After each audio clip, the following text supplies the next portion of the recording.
to allow them to heal, get counseling. I have a friend that just wrote a book. Highly recommend it. If you want to see what, if like me, you almost didn't recognize what a healthy life was, certainly in my 20s, I had major difficulty of even knowing what it would be to be healthy. She tells in her story in such a beautiful way and honest, and she is really well. The book is called Ever Light and Dark, and her name is Elizabeth Miller Hayes. And one phrase that she says over and over is, if you want to sit next to me, unless you go to counseling, don't sit next to me. And she has been in counseling for probably 10, 15 years nonstop every week. And it's just very healthy. In your notes where you made the list of the battles that you have fought, just lightly cross out the ones that you kind of feel like you're done with. You know, maybe you're going to go back and grieve again at times, but for the most part, for me, I would definitely write down there, I would definitely cross out sexual assault. I have definitely healed from that, walked through all of that, and told my story hundreds of times. I know one time I asked, how do you know when you've healed from something? And the mentor that I was speaking with said, when you can tell your story without sobbing uncontrollably, you have healed. And I said to him at the time, wow, I have a ways to go, don't I? Which was true. So cross those off, the ones that you feel like, okay, these are wounds that have healed over, battle scars.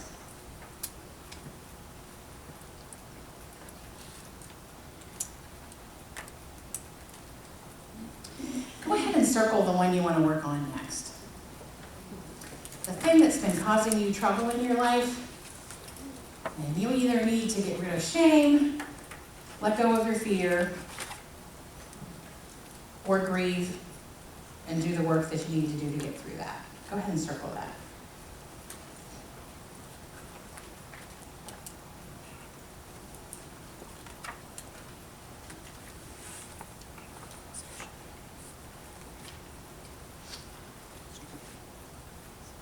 I don't know how to give you a link.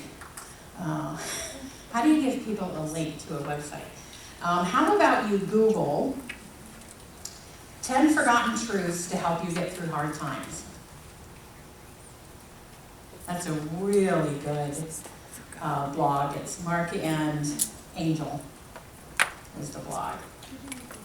Yes, 10 Forgotten Truths to Help You Get Through Hard Times.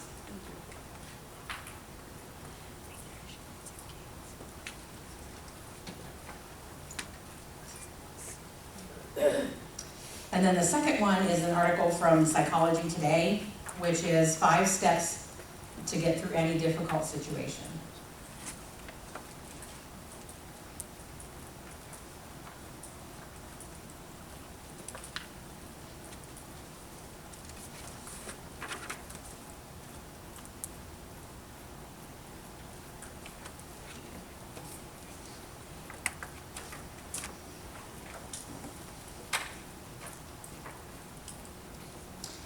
Okay, live, laugh, love. How do we do this as a way of life? First of all, living to continue moving forward is a very different thing for different people. This one is a really big one for me because I was suicidal for so many years, and my way of coping with a really difficult day was to write a suicide note in my head. I know that sounds really, really sick, but it was the one thing that I could control.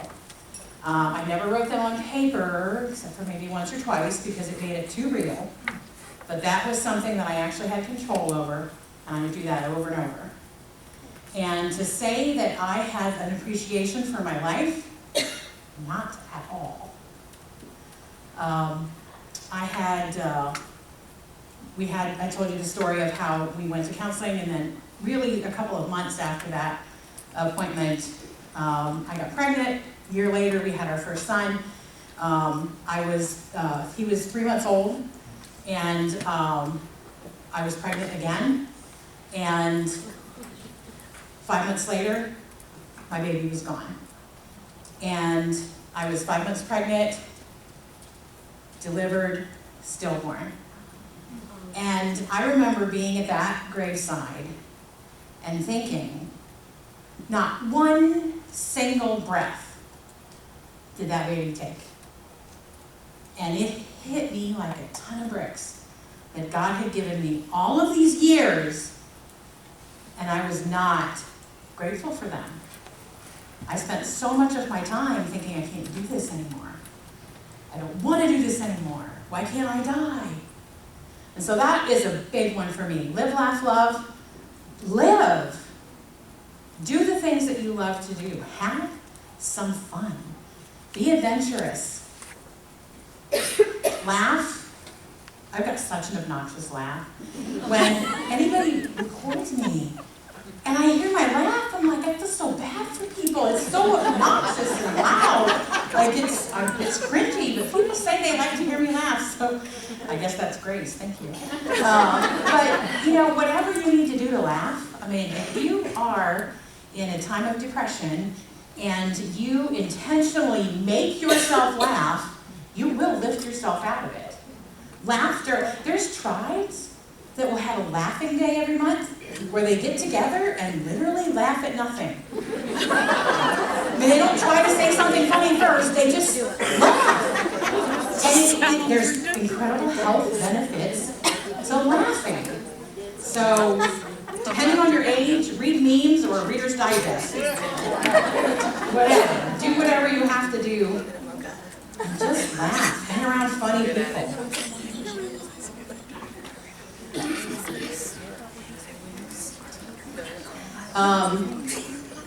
Love.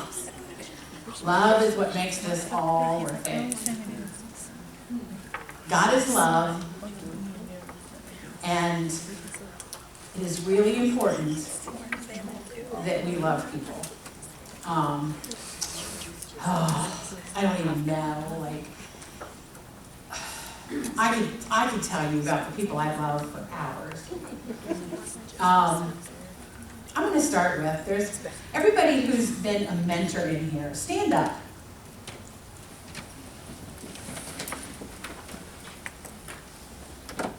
These people are incredible people. And you know what else?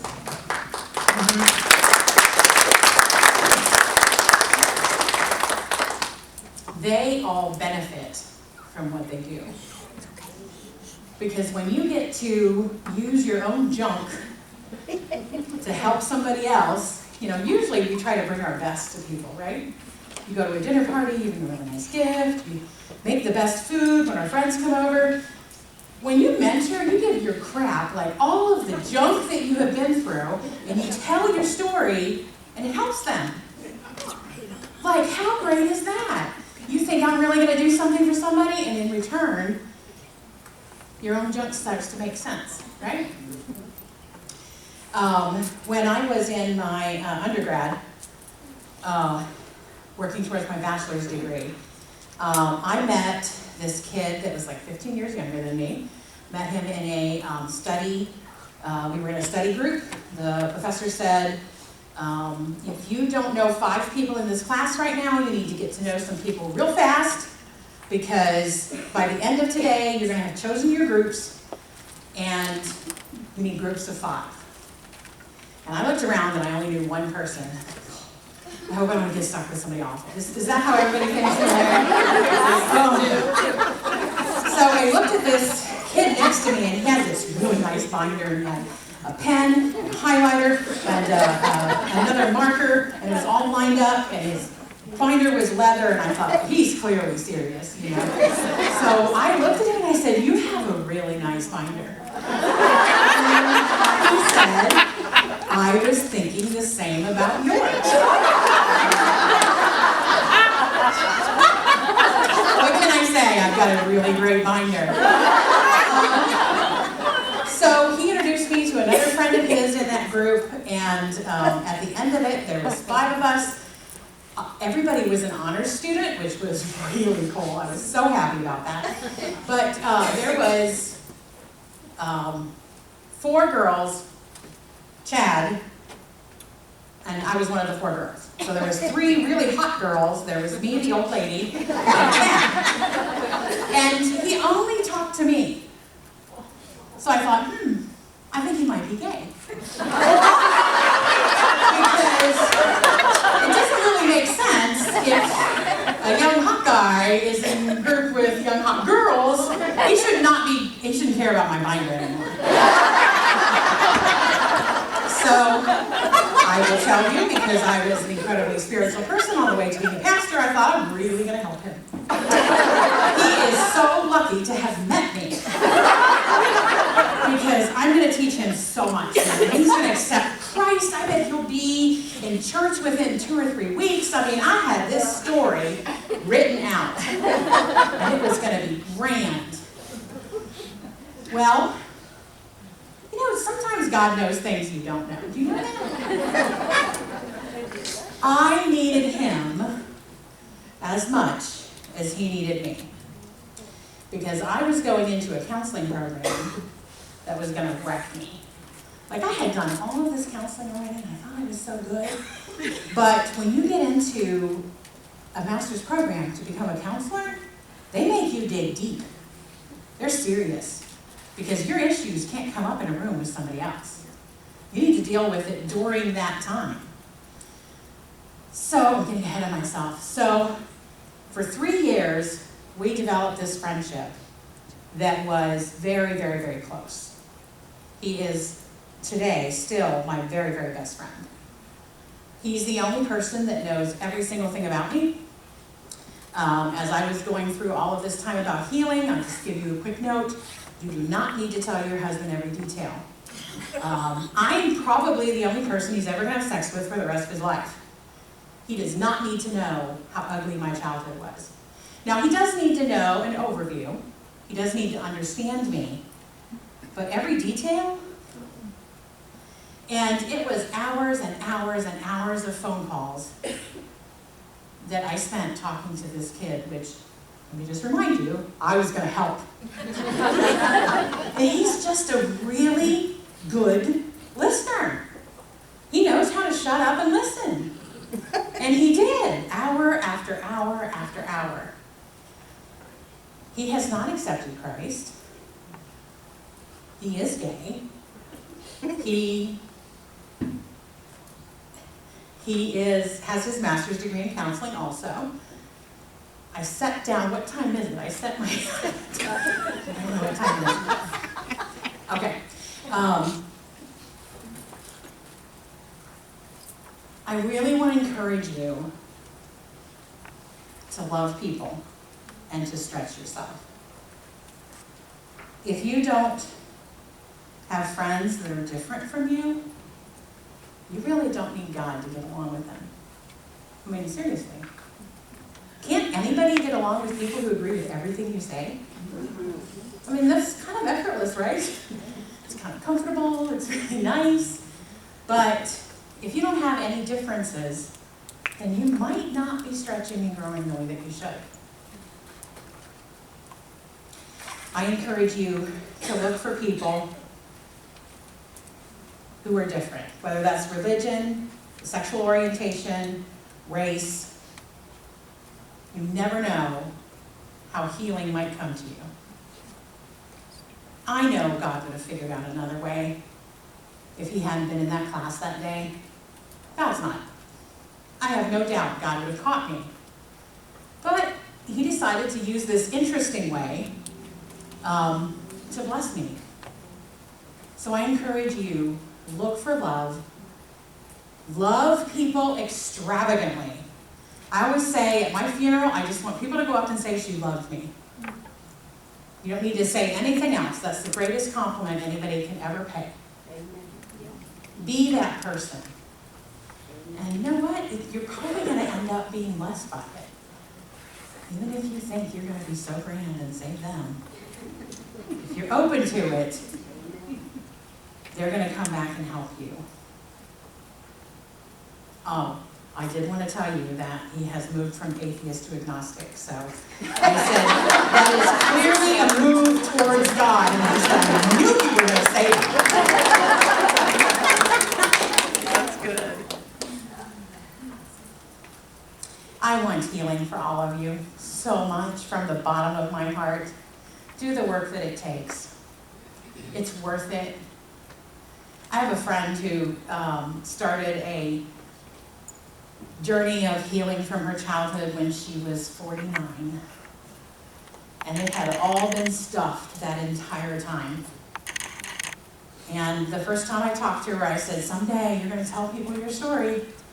And you're going to find out that God can use anything. And she said, I will never tell people my story. The other day she came to me and she goes, you know, I've had to eat my words. I just shared my testimony in Bible words.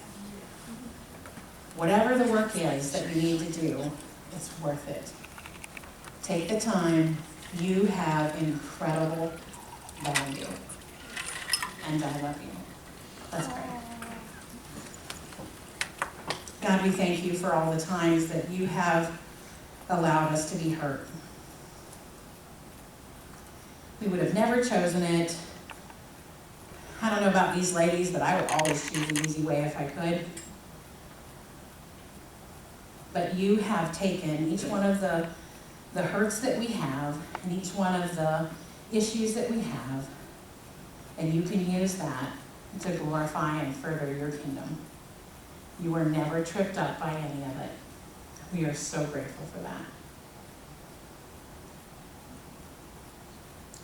We ask that you help us. Help us to move forward from today with an attitude of healing. We love you, God. Amen. On your way out, there's a table with a brown piece of paper and a whole bunch of permanent markers. Would you write down your battle scars for me? I want to keep that and pray for each one of them. Love you guys.